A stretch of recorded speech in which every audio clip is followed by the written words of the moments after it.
बीत जाने पर जब श्वेत वाराह कल्प का समय था, जब श्वेत वाराह कल्प आ गया, उस समय त्रिवेणी के समीप, त्रिवेणी माने त्रिवेणी किसे कहते हैं? जहां तीन नदियों का संगम है उसे त्रिवेणी कहते हैं, माने प्रयाग। तो वहां त्रिवेणी में श्वेत वाराह कल्प में, इसका मतलब प्रयाग आज का नहीं है। जो बट वृक्ष है, जहां यह श्वेत वाराह कल्प में जब प्रारंभ हुआ, उस समय ऋषियों का मंडल वहां एकत्रित हुआ और उन ऋषियों ने बैठ करके परस्पर आपस में यह विचार मंत्रणा करने लगे कि कौन श्रेष्ठ है, विचार कर रहे थे। तो उन 6 कुलीन मुनियों के द्वारा आपस में पक्ष रखते हैं कि महान कौन है, श्रेष्ठ कौन है। तो कोई ब्रह्मा जी को, तो कोई विष्णु जी को, कोई किसी को, सब श्रेष्ठ बता रहे थे। उसी समय वहां जब विवाद हो रहा था तो ब्रह्मा जी के पास पहुंचे। जब समाधान नहीं हुआ तब ब्रह्मा जी के पास जब पहुंचे तो ब्रह्मा जी ने निर्णय किया। ऐसे ही एक बार और विवाद हुआ ऋषियों का, और ऋषियों ने विचार किया कि भाई सृष्टि में कौन बड़ा है, कौन भजनीय है, जिसका भजन करना चाहिए। तो उन ऋषियों में से एक ऋषि उठ करके खड़े हो गए और महात्मा ने कहा कि को कहे अवनी बड़ी। एक महात्मा जी ने कहा सबसे बड़ी अवनी माने पृथ्वी बड़ी है, सबसे बड़ी पृथ्वी है। तो दूसरे महात्मा खड़े हो गए, तो को कहे अवनी बड़ी। तो दूसरे ने कहा जगत आधार फनिजय, यह पृथ्वी सबसे बड़ी है क्योंकि पूरे जगत का यह आधार है, पूरा विश्व इसी में स्थिर है, इसी में निवास कर रहा है, सबका यह आधार पृथ्वी है। पर उन महात्मा ने कहा इस पृथ्वी को धारण करने वाला कोई और है, कौन? जगत आधार फनिजय, इस आधार पृथ्वी को भगवान शेष ने अपने फन पर धारण कर रखा है। कैसे? जैसे सरसों का दाना। अब बताओ, सरसों का दाना रख दिया जाए तो पता नहीं चलेगा कि किस कोने में कहां, किस बाल के रेशे में घुसा है सरसों का दाना। तो इतनी बड़ी यह पृथ्वी भगवान शेष के मस्तक पर सरसों के दाने के समान रखी है। जगत आधार फनिजय, फन के ऊपर धरी है ये पृथ्वी। तो सोधारी शिव शेष। तो तीसरे महात्मा ने कहा इस शेष नाग ने पृथ्वी को धारण किया, इसलिए शेष नाग बड़े हुए। तो बोले शेष नाग को भगवान शिव ने गले में धारण कर लिया। नागेंद्र हाराय त्रिलोचनाय, उन्होंने अपने गले का आभूषण धारण कर लिया है। सोधारी शिव शेष, शेष आभूषण कीन्हो, भगवान शिव ने आभूषण बना लिया शेष को, इसलिए भगवान शिव बड़े हैं। बोले भगवान शिव बड़े हो गए। एक महात्मा ने कहा नहीं, भगवान शिव को भी किसी ने धारण किया है। शिव आसन कैलाश, जो ऐसे परम तत्व भगवान शिव तत्व को धारण करने वाला कौन है? बोले कैलाश पर्वत है। कैलाश ने भगवान शिव को धारण किया है, इसलिए कैलाश पर्वत सबसे बड़ा है, श्रेष्ठ है। तो शिव आसन कैलाश। एक महात्मा ने कहा कि भुजा भरी रावण लीन हो, उस कैलाश पर्वत को त्रैलोक विजयी रावण ने भुजाओं में उठा लिया था, भगवान शंकर जी के सही। क्योंकि भगवान शंकर जी के पास पहले रावण जाता था पूजा कराने के लिए।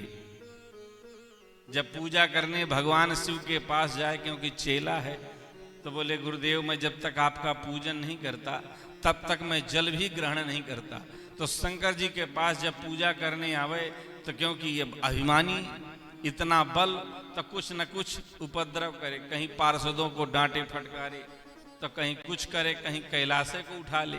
तो खेल खेल में रावण ने उठा लिया और उठा करके कैलाश को प्रणाम कर लिया, मस्तक पे धारण कर लिया कि मैंने गुरुदेव को उठा लिया, ऐसे ही प्रणाम किया।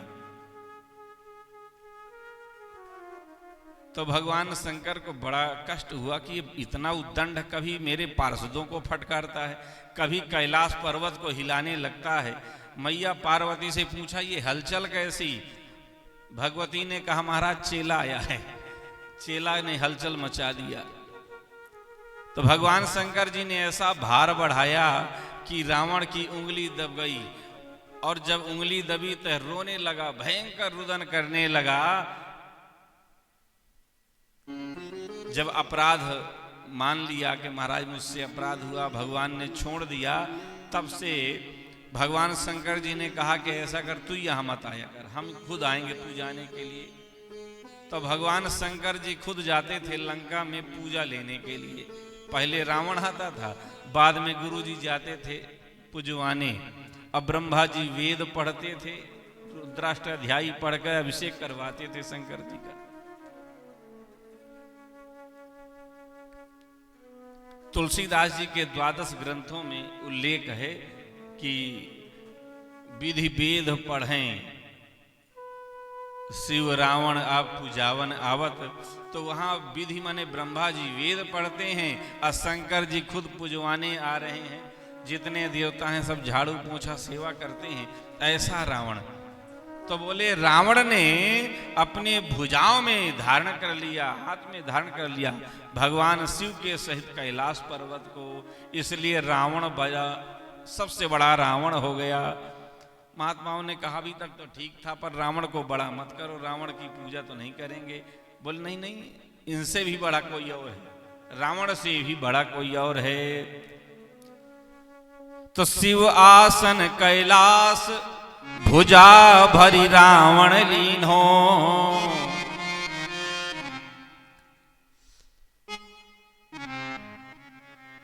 तो इस रावण को भगवान ने एक ही बाण से परास्त कर दिया, नष्ट कर दिया।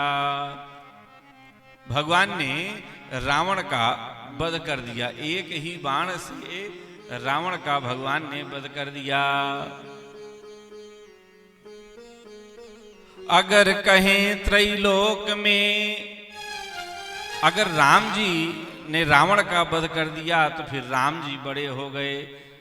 तो भैया राम जी बड़े हो गए तो इनसे बड़ा, बोले इनसे बड़ा तो अभी आगे लिस्ट नहीं है, सबसे बड़े राम जी हैं। तो बोले चलो उन्हीं के पास चलें।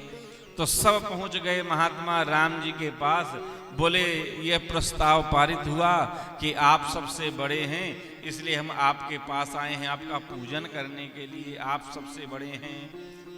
राम जी ने कहा नहीं नहीं नहीं, हमसे भी कोई बड़े हैं। कौन?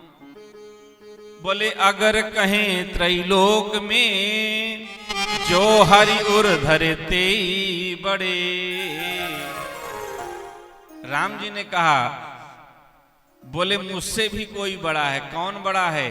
बोले मुझ जैसे परम ब्रह्म को जिन्होंने हृदय में धारण कर रखा है वह मुझसे बड़े हैं। जिन्होंने मुझे हृदय में धारण कर रखा है वह मुझसे बड़े हैं, मैं उनसे छोटा हूं। तो जिसने हृदय में मुझे धारण किया है वह भक्त श्रेष्ठ है, भक्त श्रेष्ठ हैं। तो ऐसे ही यहाँ गोष्ठी चल रही है कि कौन बड़ा कौन पूज्य है। तो ब्रह्मा जी ने कहा कि यहाँ सबसे श्रेष्ठ सबसे बड़े भगवान शिव हैं, क्योंकि जो शिव तत्व है उन तक न मन पहुंचता है, न वाणी, न इंद्रियां, कुछ भी नहीं पहुंच पाती, सब लौट आती हैं। कहां तक कहें, ब्रह्मा विष्णु आदि भी वहां तक नहीं पहुंच पाते, उनका दर्शन नहीं होता है। ऐसे जो पर ब्रह्म प्रकाशवान श्री भगवान शिव हैं, महादेव हैं, उन्हीं की भक्ति करना चाहिए। वही सर्वश्रेष्ठ हैं, वही सबकी आत्मा हैं।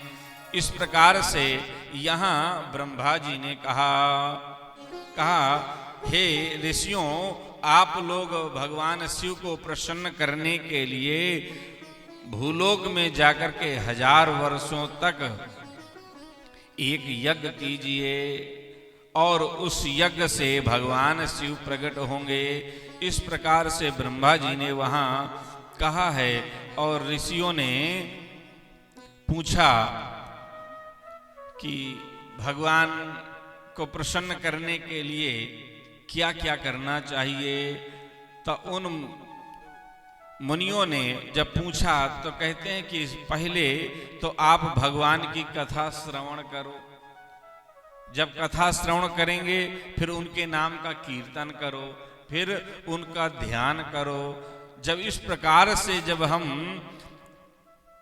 इस विधि से लगेंगे भगवान के लिए तो भगवान प्रसन्न हो जाएंगे, मन बुद्धि सब पवित्र हो जाएगा और आत्म साक्षात्कार हो जाएगा जब इस विधि से करेंगे। अब कई